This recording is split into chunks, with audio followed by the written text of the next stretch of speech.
বাকি হানওয়ার সিজনের প্রথম এপিসোডে শুরু হয় জাপানের একটা ক্লাস দেখে, যেখানে আমরা দেখি ক্লাসের টিচার সহ প্রত্যেকটা স্টুডেন্ট কারো না কারো ভয়ে থরথর করে কাঁপছিল। এমনকি টিচার যখন লিখতে যাবে তখন আমরা স্পষ্ট দেখতে পাই তার হাত কাঁপছিল। আর তখন একটা মেয়ে দাঁড়িয়ে বলে, স্যার আমি কি নার্স অফিসে যেতে পারি? তো এই কথা শুনে বাকি সকল স্টুডেন্টরা বলে, আমরাও নার্স অফিসে যাবো। আর এখানে সবাই বলতে থাকে, স্যার আমরা নিজেরা নিজেদের হাত কাঁপা থেকে আটকাতে পারছি না, তো এখানে কেন তাদের হাত কাঁপছে? কারো হাত কিন্তু শীতের কারণে কাঁপছে না। অ্যাকচুয়ালি এই ক্লাসে এমন একজন রয়েছে যার ভয়ে সবাই কাঁপছে। তো তখন স্যারও কাঁপতে কাঁপতে বলে, আচ্ছা যারা যারা নিজেদের হাত কাঁপা থেকে বাঁচাতে পারছো না তারা সবাই নিজেদের হাত উঁচু করো। তো এই কথা শুনে ক্লাসের সকল স্টুডেন্টরা নিজের হাত উপরে তোলে, কিন্তু এখানে আমরা একজনকে দেখতে পাই যে শান্তিতে ঘুমাচ্ছিল। আর ওকে দেখে মনে হচ্ছিল ওর এইসব ব্যাপারে কোনো ইন্টারেস্টই নেই, এবং একটুকে মারামারি করে এসেছে। অনেকগুলো ক্ষতের চিহ্ন ছিল হচ্ছে মুখে। আর এই ছেলেটির নামই হচ্ছে বাকি হানমা। তো এইটুক দেখে আমরা যেটা বুঝলাম, হতে পারে এই বাকি হানমার জন্য বাকি সবাই ভয় পেয়ে রয়েছে। তো যাই হোক, এরপর সিন শিফট হয়, আমরা দেখতে পাই তিনজন বখাটের স্টুডেন্ট, মানে ওরাও খুব ডেঞ্জারাস লেভেলের কিলার, ওরা বাকিকে মারার জন্য এসেছে। কিন্তু যখনই বাকি ওদের চোখের দিকে তাকায়, ওরা তিনজনে ভয় থরথর করে কাঁপতে শুরু করে, কারণ এই পর্যন্ত তারা কখনোই বাকির মতো কাউকে দেখেনি। তো ওরা বলতে থাকে, ও মানুষ না পশু। তো ওরা তখন জিজ্ঞাসা করে, তুমি আসলে কি? তো এটা শুনে বাকি বলে, দেখো তোমরা তো জানো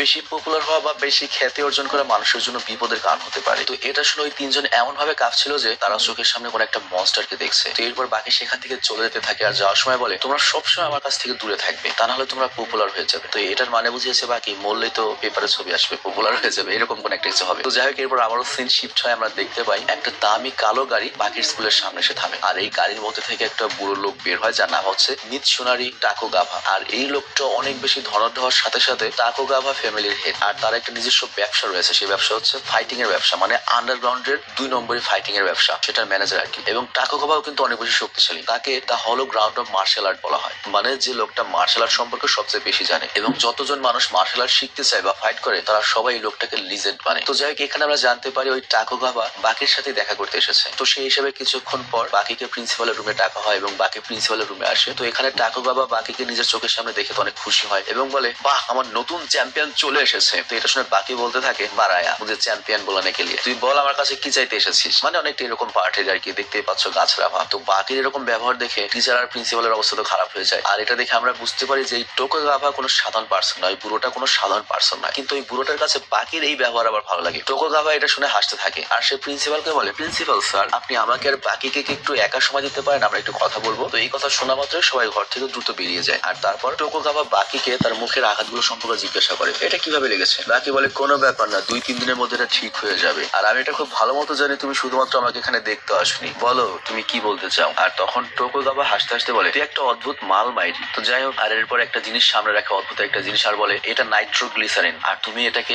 ধ্বংসযজ্ঞের একটা অস্ত্র বলতে পারো। আর এই ধ্বংসযজ্ঞের অস্ত্রটা এখানে ক্রিস্টালাইজ হয়ে রয়েছে। আর ক্রিস্টালাইজেশন মেথড এমন একটা পদ্ধতি যেটা লিকুইডকে সলিডে পরিণত করে। আর তারপর টোকুগাভা বলতে শুরু করে, আজ থেকে প্রায় 100 বছর আগে এটাকে অনেকবার ক্রিস্টালাইজ করার চেষ্টা করা হয়েছিল। আর তখন এটাকে ক্রিস্টালাইজ করার জন্য কখনো ঠান্ডা কখনো গরমের ব্যবহার করা হতো, কিন্তু কোনো কিছু এটাকে ক্রিস্টালাইজ করতে পারেনি। ক্রিস্টালাইজ মানে হচ্ছে ধরো পানি যেমন বরফে ক্রিস্টাল হয়ে যায়, ওরকম একটা ব্যাপার আর কি। মানে এটা এমন একটা লিকুইড যেটাকে কোনোভাবেই ক্রিস্টালাইজ করা যেত না, বা বরফের মতো এরকম করা যেত না। কিন্তু 20 শতাব্দীর শুরুতে একটা জাহাজ ভিয়েনা থেকে লন্ডনের দিকে যাচ্ছিল, আর ওই জাহাজ ভর্তি বিভিন্ন জিনিস ছিল। তবে এখানে বেশিরভাগ জিনিসই ছিল হচ্ছে নাইট্রোগ্লিসারিন। কিন্তু হঠাৎ করে জাহাজটা সমুদ্রের ঝড়ের মধ্যে পড়ে, এবং এটা খুব ভয়ের একটা ব্যাপার ছিল, কারণ এত নাইট্রোগ্লিসারিনের অপরিকল্পিত মুভমেন্ট প্রকৃতির জন্য একটা বড় ধ্বংসযজ্ঞের কারণ হতে পারে। কিন্তু অবাক করার বিষয় হচ্ছে ওই জাহাজে এত ঝাঁকির ফলে ওই গ্লিসারিনের ড্রামগুলো ব্লাস্ট হয়নি, জাহাজটা ঠিক মতো লন্ডনে পৌঁছে যায়। তো তখন জাহাজের ক্রু মেম্বাররা এই কন্টেনার গুলো খুলে দেখার সিদ্ধান্ত নেয় যে কি হয়েছে ওটা। তো ওরা যখন এটা খুলে ওরা দেখতে পায় যে অবিশ্বাস্যভাবে এই নাইট্রোগ্লিসারিন গুলো অটোমেটিক্যালি ক্রিস্টালাইজ হয়ে গিয়েছে। তো এটা কিভাবে হয়েছে কারোই জানে, কিন্তু তারপরে এটা হয়ে গিয়েছে। আর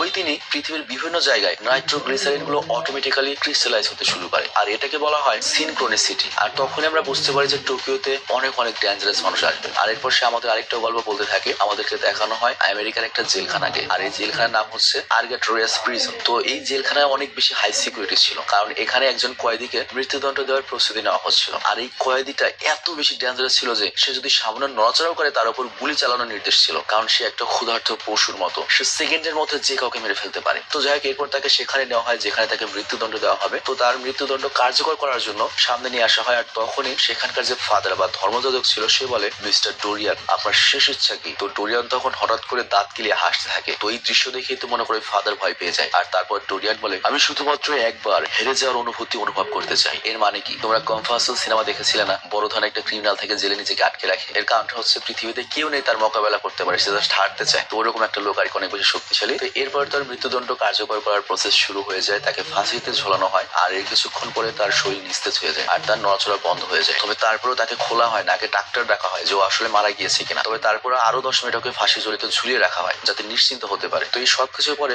ডাক্তার তার মৃত্যু কনফার্ম করার জন্য চেক করতে থাকে, কিন্তু ডাক্তার যখন চেক করতে যায় তখনই সে এমন একটা কিছু শোনে যেটা তার শোনা উচিত ছিল না, মানে হার্টবিটের আওয়াজ। আর ওই মুহূর্তে ডুরিয়ান তার চোখ খুলে হাসতে শুরু করে আর সে হঠাৎ করে সবার উপর আক্রমণ করে সবাইকে মেরে ফেলে চোখের বলকে। আর তারপর সেখানে অন্যান্য গার্ডরা চলে আসে আর তারা যখন ঢুকে তারা খালি এখানে অন্যান্য অফিসারদের লাশই দেখতে পায়। আর ওখানে ডুরিয়ান রক্তদই দেয়ালে লিখে গিয়েছিল টোকিও, এর মানে সে এখন টোকিওর দিকে যাবে। আর এরপর আমাদের আবারও বাকি আর টাকোগাভার সিন দেখানো হয়। তো টাকোগাভাই তো এই গল্পগুলো বাকিকে বলছিল। তো টাকোগাভা তখন বলে ডুরিয়ান যে শুধুমাত্র আমেরিকা থেকে টোকিও আসছে ব্যাপারটা কিন্তু এরকম নয়, আর ঠিক এরকম ভাবে ব্রিটেনে একটা ঘটনা ঘটেছে। তো এরপর আমাদের স্কটল্যান্ডের একটা জেলকে দেখানো হয়। তোমরা তো সবাই জানো যে ইংল্যান্ড, আয়ারল্যান্ড, স্কটল্যান্ড মিলে হচ্ছে ব্রিটেন। তো যাই হোক, এখানে একটা কয়েদিকে ইলেকট্রিক চেয়ারে বসিয়ে রাখা হয়েছিল তাকে মৃত্যুদণ্ড কার্যকর করার জন্য। তো মৃত্যুদণ্ড কার্যকর করার আগে তার সামনে বসে থাকা অফিসার তাকে জিজ্ঞাসা করে তুমি নাকি হেরে যাওয়ার অনুভূতিটা অনুভব করতে চাও, তাই না? এটাই কি তোমার শেষ ইচ্ছা? তো এটা শুনে কয়েদিটা হাসতে শুরু করে। আর এরপরে আমরা দেখি তার মৃত্যুদণ্ড কার্যকর করার জন্য হাই ভোল্টেজের ইলেকট্রিসিটি দেওয়া হয়। তো এত হাই ভোল্টেজ ইলেকট্রিসিটির জন্য ওই কয়েদিটা ছটফট করছিল। তো মোটামুটি মৃত্যু নিশ্চিত হওয়ার পরে, মানে কয়েদির চোখ মুখ দিয়ে যখন রক্ত বেরিয়ে যায় তখন ওই অফিসার ইশারা দেয় বিদ্যুৎ বন্ধ করো। তো যাই হোক, মৃত্যু কনফার্ম করার জন্য এরপর ওই অফিসার যায় হচ্ছে ওর সামনে, কিন্তু তখন ওই কয়েদি জেগে ওঠে এবং চোখের পলকে সব ভেঙে দেয়। এবং তার এত বেশি স্পিড ছিল যে ওখানে যে দুজন গার্ড ছিল তারাও দেখতে পায়নি কি ঘটলো। আর এরপর দেখা যায় সে ওই দুজন গার্ডের পেছনে চলে এসেছে এবং ব্রুটালি ওদের দুজনকে মেরে দেয়। আমি নিশ্চিত এই ভিডিওগুলো অবশ্যই মনিটাইজেশন পাবে না, মানে যারা ইউটিউবার তারা জানে আর কি, যদি মারামারি কাটাকাটি রক্ত বেশি দেখানো হয় সেটার মধ্যে অ্যাড লিমিটেড করে দেওয়া হয়, কোনো ইনকাম আসে না ওই ভিডিও থেকে। তো যাই হোক, সেটা বড় কথা নয়, আমরা দেখতে পাই এরপর ওই কয়েদিও ওদেরকে মারার পরে সেখান থেকে ফেরত আসতে লাগে, কিন্তু শুধুমাত্র ডাক্তারকে বাঁচিয়ে রাখে। আর এরপর সে প্লেনে চড়ে টোকিওর দিকে রওনা হয়। আর এরপর আবারও সিন শিফট হয়, আমাদের অন্য একটা জেলখানার দৃশ্য দেখানো হয়।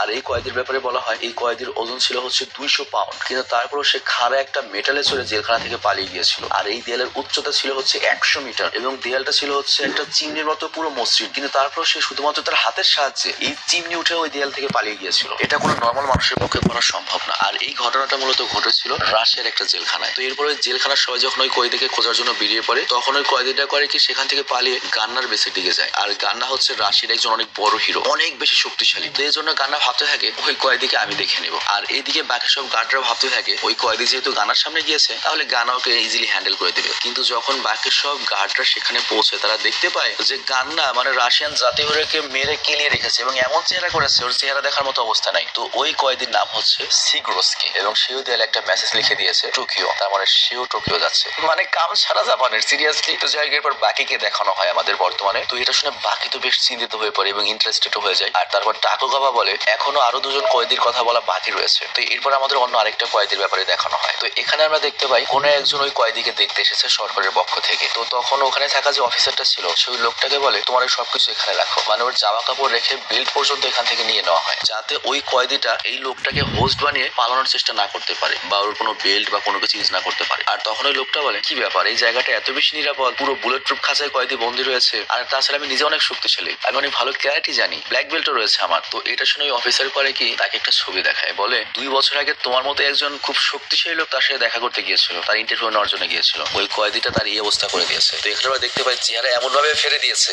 দেখার মতোই ছিল না চেহারাটা। ওই লোকটা তখন ভয় পেয়েছে এটা না জানি কত ভয়ঙ্কর কয়েদি। তো সেই কয়েদি দ্রুত তার কাছে যেসব জিনিস ছিল সব এখানে রেখে দেয় যাতে ওই কয়েদিটা এগুলো না করে এখান থেকে বেরোতে না পারে। তো যাই হোক, এই কয়েদিটার নাম ছিল হচ্ছে স্পেক। আর 2 বছর আগে যে লোকটা তার সাথে দেখা করতে গিয়েছিল, মানে ইন্টারভিউ নিতে গিয়েছিল, স্পেক তার কাছ থেকে কোন একটা জিনিস ব্যবহার করে তার শক্তির সাহায্যে মানে হাত দিয়ে সেটাকে পিসের চাবির মতো বানিয়ে ফেলেছিল এবং লকটাকে খুলে ফেলেছিল। তো এই জন্যই অফিসার মূলত সকল জিনিস রেখে যেতে বলছে। আর তারপর ওই অফিসার করে সাংবাদিক ওই লোকটিকে কয়েদির কাছে নিয়ে যেতে থাকে, কিন্তু যত সামনে যেতে থাকে ওই লোকটা তত ভয় পেতে থাকে। আর তখন অফিসার বলে তুমি যে ব্ল্যাক বেল্ট পেয়েছো ক্যারাটিতে এটা সবসময় ভুলে যাও, 2 বছর আগে তার সাথে যে দেখা করতে এসেছিল সে আমেরিকার রেসলিং চ্যাম্পিয়ন ছিল। তো যাই এরপর যখন ওরা ওই রুমের সামনে যায় তখন ওই রুমে তাকে দেখা যায় না। তো এটা দেখে ওই সাংবাদিক এত ভয় পেয়ে যায় যে নগদ তার প্যান্ট খুলে যায় এবং মুতেও দেয়। তো অ্যাকচুয়ালি হয়েছে ওই কয়েদি সেখান থেকে বেরিয়ে এয়ার ভেন্টের মধ্যে লুকিয়েছিল এবং ডাইরেক্ট সুযোগ পেয়ে ওই সাংবাদিককে মনে করো চাপা মেরে ফেলে। কিন্তু এখানে একটা জিনিস রয়েছে, এখানে যে সাংবাদিকটা এসেছিল সকল মেটাল রেখে আসলেও তার একটা দাঁত ছিল হচ্ছে স্বর্ণের। তো ওই কয়েদি করে কি সেই দাঁতটাকে ব্যবহার করে চাবি বানিয়ে সেখান থেকে বেরিয়ে আসতে লাগে। আর এর 2 বছর আগে এই কয়েদির সাথে যে দেখা করতে এসেছিল তার হাতে জাস্ট আংটি ছিল, সেই আংটি ব্যবহার করেও চাবি বানিয়েছিল এর আগে। তো যাই হোক, এটা দেখে সে অফিসার তো ভয় পেয়ে যায়, অ্যালার্ম বাজিয়ে দেয়। আর আমরা দেখি ওই কয়েদিও টোকিওতে যাবে, মানে এরকম প্ল্যান করেছে। কিন্তু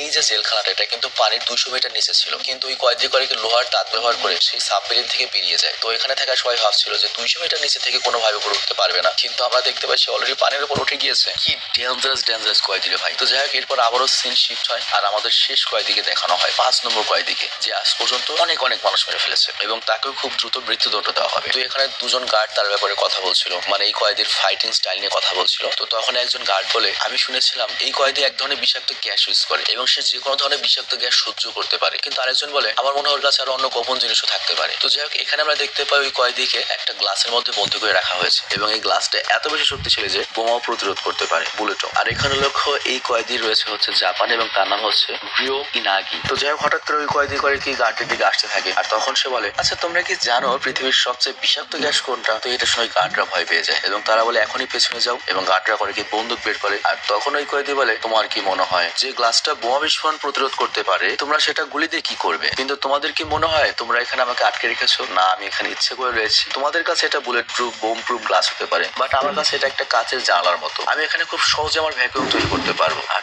তখনই চোখের পলকে আমরা দেখি এই গ্লাসটা সে ভেঙে ফেলে। তো এর মানে এই কয়েদির কাছে কোনো স্পেশাল স্কিল রয়েছে। তো ওখান থেকে সে বের হয়ে দুজন গার্ডকে মানে ভয়ঙ্কর ভাবে মেরে ফেলে। আর ওই মুহূর্তে সেখানে জোরে জোরে অ্যালার্ম বাজতে শুরু করে। আর এই কয়েদিটাও টোকিওই আসছে, মানে জাপানের আরেকটা জেলখানা থেকে টোকিও আসছে। তো এই পর্যন্ত আমরা মোট 5 জন কয়েদিকে দেখলাম। আর এই 5 জন কয়েদি কতখানি ভয়ঙ্কর সেটাও আমরা দেখলাম। আর তারা টোকিওতে কেন আসছে জানো? শুধুমাত্র হারার অনুভূতি নিতে, যাতে তারা তার চেয়ে শক্তিশালী কারোর সাথে মোকাবেলা করতে পারে। আর এরা কত ডেঞ্জারাস, কত ব্রুটাল, এটা কিন্তু বুঝতে পেরেছে। তো যাই হোক, এরপর সিন আবার শিফট হয় টাকোগাওয়া এবং বাকির উপর। তো টাকোগাওয়া বলে, দেখো সিনক্রোসিটি হচ্ছে একটা কাকতালীয় ঘটনা, ঠিক সেই নাইট্রোগ্লিসারিনের মতোই। সেই নাইট্রোগ্লিসারিন যখন ক্রিস্টালাইজ হলো, তখন পৃথিবীর সব নাইট্রোগ্লিসারিনই কিন্তু অটোমেটিক্যালি ক্রিস্টালাইজ হয়ে গিয়েছে। তো ঠিক এভাবে কাকতালীয় ভাবে 5 জন সবচেয়ে বিপজ্জনক কয়েদি জেল থেকে পালিয়ে গেল শুধুমাত্র টোকিও আসার জন্য। আর তাদের এখানে আসার উদ্দেশ্য তো একটাই, তারা জানতে চায় যে হারার অনুভূতি কি, কারণ তারা কখনোই কারোর সামনে হারেনি। তো এরপর টোকুগাওয়া বাকিকে একটা প্রশ্ন করে, বাকি তুমি নিশ্চয়ই এর মানে কি সেটা বুঝতে পারছো তাই না? বাকি এখানে পুরো সব স্তব্ধ হয়ে যায়। আর এখানেই ফার্স্ট এপিসোডটা শেষ হয়। তো যাই হোক, বুঝতেই পারছো ফার্স্ট এপিসোডে যদি এরকম ব্রুটাল হয়, ইন্ট্রোডাকশনে যদি এরকম হয়, এর পরবর্তী এপিসোডগুলো কিভাবে পাই? তো এর মানে আমরা অনেকদিন পরে একটা ব্রুটাল, এক্সাইটমেন্টে ভর্তি এবং ধুমধারাক্কার একটা সিরিজ দেখতে চলেছি এবং একসাথে এনজয় করতে চলেছি। তো যাই হোক, আজকের মতো বিদায় নেব। বাট এখানে একটা জিনিস আমি তোমাদেরকে ক্লিয়ার করি, আমি এই পর্বটা দেখে যেটা বুঝলাম, আমাদের যে নাইট্রোগ্লিসারিনের গল্পটা বলা হয়েছে, আমি প্রথমে মনে করেছিলাম যে ওই নাইট্রোগ্লিসারিনের জন্য হয়তো এইসব কয়েদিরা শক্তিশালী হয়েছে, কিন্তু এখানে বোঝানো হয়েছে যে নাইট্রোগ্লিসারিনের একটা ড্রাম যখন পুরো ক্রিস্টাল হয়ে গিয়েছে, তখন পৃথিবীর বিভিন্ন জায়গায় যে নাইট্রোগ্লিসারিন ছিল সেগুলো মনে করে ক্রিস্টাল হয়ে গিয়েছে। আর একসাথে কাকতালীয় ভাবে এইসব ঘটনাকে বলা হয় হচ্ছে সিনক্রোনিসিটি। তো ঠিক একইভাবে বিভিন্ন জায়গার কয়েদিরা মনে করে এরকম মনস্টার হয়ে গিয়েছে এবং পালিয়ে টোকিও